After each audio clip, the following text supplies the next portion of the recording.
जय हिंद साथियों, कैसे हैं आप सभी लोग। आप सभी साथियों का बिजनेस कोचिंग इंस्टीट्यूट में स्वागत है। साथियों, आज हम लोग त्रिकोणमिति के 8.1 के क्वेश्चन नंबर 4 से बात करेंगे। क्वेश्चन नंबर 4 हम यहाँ पर नोट कर रहे हैं, आप इसको ध्यान से देखिए। और क्वेश्चन को हम पढ़ रहे हैं, यदि 50 cot a इक्वल टू 8, यानी क्वेश्चन नंबर जो 4 है वो क्या है, 50 cot a इक्वल टू 8, तो साइन ए और सेक ए का मान बताइए। आपसे साइन ए और सेक ए का मान पूछा है। सबसे पहले हम यहाँ पर सॉल्व कर लेते हैं। कॉट ए का value, cot A equal to क्या हो जाएगा, 8/50। ठीक है। उसके बाद आपको क्या करना होगा, यहाँ पर ट्रिएंगल ड्राइव करना होगा। ट्रिएंगल भी राइट एंगल ट्रिएंगल ही हमेशा ड्राइव करेंगे, क्योंकि राइट एंगल ट्रिएंगल पे ही पूरी त्रिकोणमिति कार्य करती है। यहाँ पर हमें ध्यान रखना होगा कि कॉट थीटा इक्वल टू क्या होता है, तो कॉट थीटा इक्वल टू होता है बेस अपान परपेंडिकुलर। ठीक है ना। कॉट थीटा बराबर क्या होता है, आधार बटे, तो ये हो जाएगा आपका आधार। अगर यहाँ पर कोण आप बनाते हैं तो ये होगा आधार, आधार क्या होगा 8 होगा, और कर्ण क्या, लंब क्या होगा 50 होगा। यानी कॉट थीटा बराबर हमने क्या बताया था कि आधार बटे लंब होता है। अब आपको कर्ण का मान चाहिए। देखिए, आप यहाँ पर नाम दे सकते हैं, यहाँ पर ए कर सकते हैं, यहाँ पर बी कर सकते हैं, यहाँ पर सी कर सकते हैं। तो आपको क्या करना होगा, पहले सी का मान सी का मान निकालना होगा, यानी कर्ण का। तो आप पहले कर्ण निकाल लीजिए, यानी ए सी इक्वल टू क्या होगा, कर्ण बराबर क्या होगा, अंडर रूट में लंब का वर्ग यानी 50 का स्क्वायर प्लस आधार का वर्ग। आधार का मतलब क्या है, 8 का स्क्वायर। अब देखिए, इसको जब सॉल्व करेंगे तो यहाँ से 50 का स्क्वायर क्या होगा 225, 15 का स्क्वायर 225, और 8 का स्क्वायर 64 यानी 64। इनको जब आप ऐड करेंगे तो देखिए क्या मिलेगा। देखिए 5 और 4 9, 6 और 2 8 और 2, ठीक है ना, 289। जब इसको भी सॉल्व करेंगे तो आपको क्या मिलेगा, 289 का स्क्वायर रूट जब आप निकालेंगे तो 17 मिलेगा। क्या मिलेगा, 17 मिलेगा। तो ये आपका 17 हो जाएगा, यानी कर्ण क्या मिला 17। अब इसके बाद आपको करना क्या है, इसके बाद आपसे क्वेश्चन में पूछा गया है कि साइन ए और सेक ए का वैल्यू बताइए। यानी साइन ए का वैल्यू बताना है आपको, साइन ए। अब देखिए, साइन ए कोण यहाँ पर है, तो जब कोण यहाँ पर है तो इसके सामने की ये भुजा लंब है, तो साइन थीटा इक्वल टू क्या आप जानते हैं, लंब बटे कर्ण, यानी परपेंडिकुलर अपॉन हाइपोटेनस, यानी लंब बटे कर्ण। तो ये हो जाएगा आपका साइन ए का वैल्यू। इसी प्रकार आपसे आगे पूछा है सेक ए का वैल्यू, तो सेक ए का भी वैल्यू यहीं निकाल लीजिए, सेक ए। यानी सेक थीटा बराबर आपको बताए थे हम कि कर्ण बटे होता है आधार, तो कर्ण क्या है 17 है, यानी हाइपोटेनस अपॉन बेस, ये कर्ण बटे आधार। ये आपका फाइनल आंसर हो जाएगा। उम्मीद है कि ये सारी चीज़ें आपको बहुत अच्छी तरीके से समझ में आ रही होंगी। चलते हैं अगले क्वेश्चन की तरफ और अगला क्वेश्चन देखेंगे। आप अगला क्वेश्चन क्या है, अब अगला क्वेश्चन जो है वो क्वेश्चन नंबर 5 है।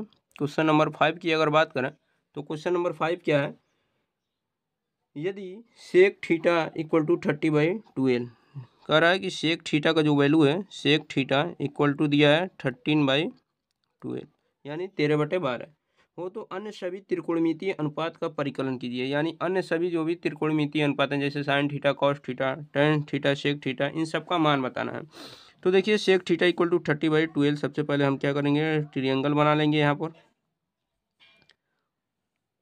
देखिए ये ट्रिएंगल हो गया। आप देखिए, कोशिश कीजिए कि थीटा को आप यहाँ लिखिए, यहाँ से लिखेंगे तो सारी चीज़ें और क्लियर आपको होंगी। अब देखिए, यहाँ पर ये हम नाम दे रहे हैं ए, बी और सी। यहाँ पर सेक थीटा इक्वल टू होता है हाइपोटेनस अपॉन, यानी कर्ण बटे आधार। ठीक है ना, ये कर्ण हो जाएगा, ये आधार हो जाएगा, बचेगा ये लंब। तो लंब आप निकाल लीजिए। लंब के लिए आपको फार्मूला लगाना पड़ेगा पाइथागोरस प्रमेय का। लंब बराबर क्या होता है, कड़ी में कर्ण का वर्ग यानी 13 का स्क्वायर माइनस आधार का वर्ग यानी 12 का स्क्वायर। तो यहाँ से 13 का स्क्वायर 169 हो जाएगा, 12 का स्क्वायर 144 हो जाएगा। यहाँ से सॉल्व जब करेंगे तो ये क्या आएंगे, 169 में से 144 माइनस करेंगे तो क्या आएगा 25। ये बी सी का जब वैल्यू निकालेंगे तो 25 अंडर रूट में है, इसका स्क्वायर रूट निकालेंगे तो आएगा आपको मिलेगा 5। यानी बी सी का वैल्यू जो मिला वो कितना मिला, 5 मिल गया। जब BC का वैल्यू मिल गया तो उसके बाद कह रहा है कि अन्य सभी त्रिकोणमितीय अनुपात बताइए। तो अन्य का मतलब क्या है कि ये सेक को छोड़कर जो भी हैं sine, cos, tan, cot, cosec, इन सब का मान आपको बताना है। तो एक एक करके हम बता रहे हैं। पहले साइन थीटा की बात कर लेते हैं। साइन थीटा, थीटा यहाँ तो ये लंब होगा, ये आधार होगा, ये कड़ होगा। साइन थीटा बराबर क्या होता है, लंब बटे कड़, यानी 5/13। फिर आते हैं कॉस थीटा की बात कर लेते हैं। कॉस थीटा बराबर क्या होता है, आधार बटे कड़, 12/13। इसी प्रकार टेन थीटा का भी यही निकाल लेते हैं। टेन थीटा बराबर क्या होता है, तो टेन थीटा बराबर होता है लंब बटे आधार, यानी 5/12। इसके बाद टेन के बाद कॉट का निकाल लेते हैं। कॉट थीटा, कॉट थीटा बराबर होता है आपका क्या, आधार बटे लंब। क्या होता है, आधार बटे लंब। सेक का दिया है, कोसेक का निकाल लीजिए। कोसेक थीटा, कोसेक थीटा बराबर होता है आपका कड़ बटे लंब, यानी 13/5। तो ये आपका आंसर हो जाएगा। उम्मीद है कि ये सारी चीज़ें आपको बहुत अच्छी तरीके से समझ में आ रही होंगी। चलते हैं अगले क्वेश्चन की तरफ। अगला क्वेश्चन देखेंगे। अब हम बात करेंगे क्वेश्चन नंबर 6 की। क्वेश्चन नंबर 6 में जो है वो कह रहा है कि यदि कोण ए और कोण बी न्यून कोण हो तो cos A equal to cos B. क्या कह रहा है, जहाँ cos A equal to cos B, ठीक है। तो दिखाइए कि कोण ए कोण बी के बराबर होता है। अब देखिए cos A cos B ये दोनों तरफ बराबर हैं, तो यहीं से हम सॉल्व कर दे रहे हैं।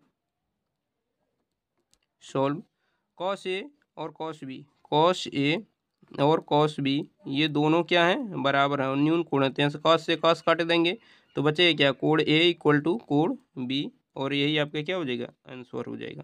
ठीक है ना, बहुत ही सिंपल क्वेश्चन था। अब चलते हैं क्वेश्चन नंबर 7 की तरफ, देखेंगे क्वेश्चन नंबर 7। चलिए क्वेश्चन नंबर 7 की बात करते हैं। क्वेश्चन नंबर 7 जो है ये कह रहा है कि cot theta equal to 7/8, cot theta equal to, cot theta equal to 7/8। आगे क्वेश्चन में कहा गया है तो के बाद पहला क्वेश्चन इसमें दिया गया है कि 1 plus sine theta, 1 plus sine theta, 1 minus sine theta, 1 minus sine theta upon 1 plus cos theta, 1 plus cos theta और 1 माइनस कॉस थीटा, इसकी वैल्यू आपको बतानी है। ठीक है ना। और फिर दूसरा क्वेश्चन जो दिया गया है, दूसरा क्वेश्चन अभी हम लिखेंगे जब इसको सॉल्व कर लेंगे तब।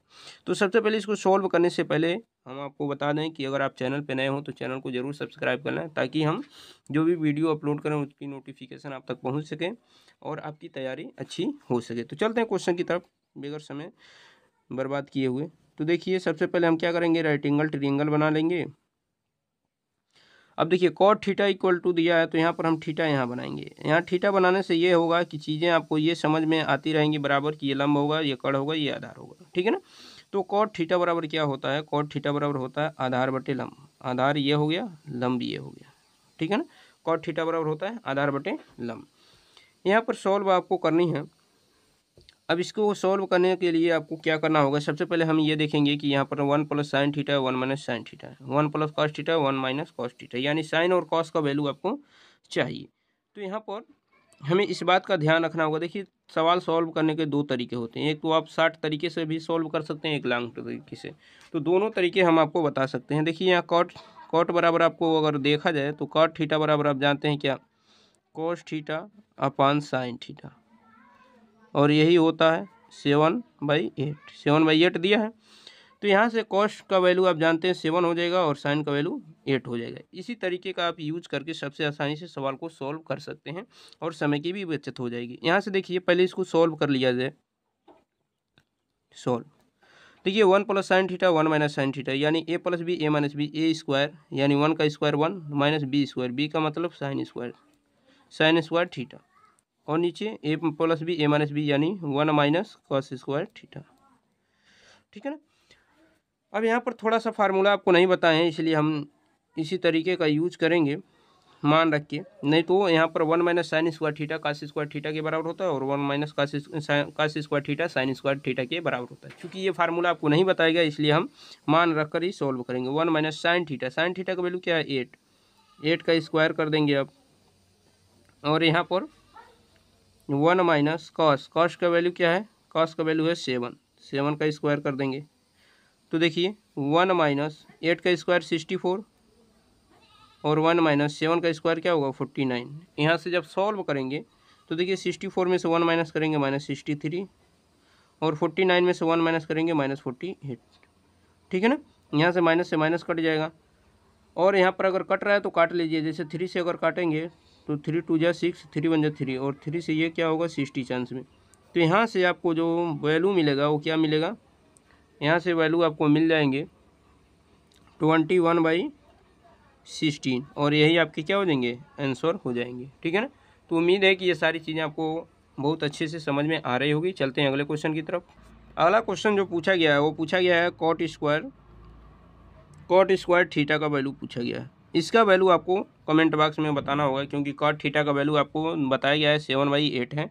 तो कॉट स्क्वायर थीटा का वैल्यू क्या होगा, इसका आंसर आपको कमेंट बॉक्स में बताना होगा। हम चलते हैं अगले क्वेश्चन की तरफ, क्वेश्चन नंबर 8 की तरफ।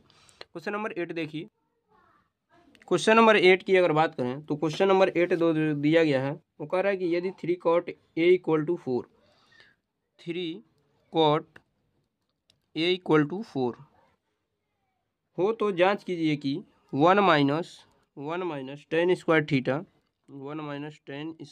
थीटा अपान, सॉरी थीटा नहीं है ए है, अपान 1 + tan square A = cos square A minus sine square A।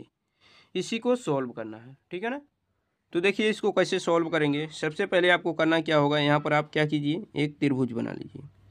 त्रिभुज हम यहाँ पर बना दे रहे हैं। इस त्रिभुज को आप लोग समझिएगा। जैसे यहाँ से सॉल्व अगर थोड़ा सा किया जाए तो cot A का जो वैल्यू मिलेगा, cot A ये वैल्यू मिलेगा आपका 4/3 के। तो यहाँ पर आप A बनाइए, यहाँ पर B बनाइए और यहाँ पर C बनाइए। यहाँ पर थीटा कीजिए यानी यहाँ की A, तो cot थीटा बराबर होता है आपका क्या, आधार। तो ये यहाँ पर अगर कोड दिखा रहे हैं तो आधार ये होगा और लंब ये होगा। ठीक है ना, अब क्या करेंगे, पाइथागोरस प्रमेय का प्रयोग करके AC का मान निकाल लेंगे यानी कर्ण का। यहाँ से हम सॉल्व कर रहे हैं, ये बात ध्यान रहे, सॉल्व AC का मान निकालेंगे अगर तो देखिए लंब का वर्ग प्लस आधार का वर्ग यानी 3 का स्क्वायर प्लस 4 का स्क्वायर, ये पाइथागोरस प्रमेय है। 3 का स्क्वायर 9 और 4 का स्क्वायर 16। यहाँ से सॉल्व करेंगे तो क्या आएगा √25। तो AC का जो वैल्यू आएगा √25 का स्क्वायर रूट निकालेंगे तो 5 आ जाएगा। जब 5 आ जाएगा तो उसके बाद आपको यहाँ पर सवाल में tan, cos और sin इन तीनों की वैल्यू चाहिए। तो यहाँ से देखिए आप निकाल लेंगे tan A यानी tan थीटा बराबर क्या होता है, ये तो 5 आ गया। tan थीटा बराबर होता है लंब बटे आधार यानी 3/4। उसके बाद cos थीटा निकाल लीजिए यानी cos A बराबर क्या होगा, आधार बटे कर्ण यानी 4/5। फिर निकाल लीजिए sin A का वैल्यू, sin A = क्या होगा, लंब बटे कर्ण यानी 3/5। आपने क्या किया, इन सब का मान निकाल लिया। अब इसके बाद आप क्या करेंगे, जो सवाल दिए गए हैं, सवाल में क्या है कि 1 - tan square A / 1 + tan square A = cos square A - sin square A, इसको लिखेंगे। और 1 - tan स्क्वायर A बटे 1 + tan स्क्वायर A, और इधर दिया है cos square A - sin square A। अब मान रख दीजिए 1 - tan का वैल्यू क्या है 3/4, 3 का स्क्वायर हो जाएगा 9 और 4 का स्क्वायर हो जाएगा 60। ठीक, उसके बाद 1 + 3 का स्क्वायर हो जाएगा 9 और 4 का स्क्वायर 60। ये देखिए यहाँ पर cos का वैल्यू क्या है 4/5, 4 का स्क्वायर क्या हो जाएगा 16 और 5 का स्क्वायर 25, माइनस sin का वैल्यू क्या है 3 का स्क्वायर 9 और 5 का स्क्वायर 25। यहाँ से और सॉल्व करेंगे तो देखिए थोड़े से और बचे हुए हैं। देखिए यहाँ से सॉल्व जब करेंगे तो 61 से 60 में से 9 माइनस करेंगे तो क्या आएगा 7, 60 से 60 कट जाएंगे, 61 से 60 और 9 25। और इसको भी सॉल्व करेंगे तो 60 में से 9 माइनस करेंगे 7/25।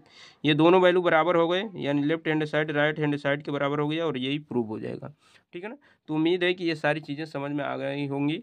आपको बहुत अच्छी तरीके से वीडियो कैसा लगा आप लोग कमेंट बॉक्स में ज़रूर बताइएगा। जो लोग चैनल पर नए हो चैनल को सब्सक्राइब करें। मिलते हैं नेक्स्ट वीडियो में, तब तक के लिए अपना ख्याल रखिए, धन्यवाद।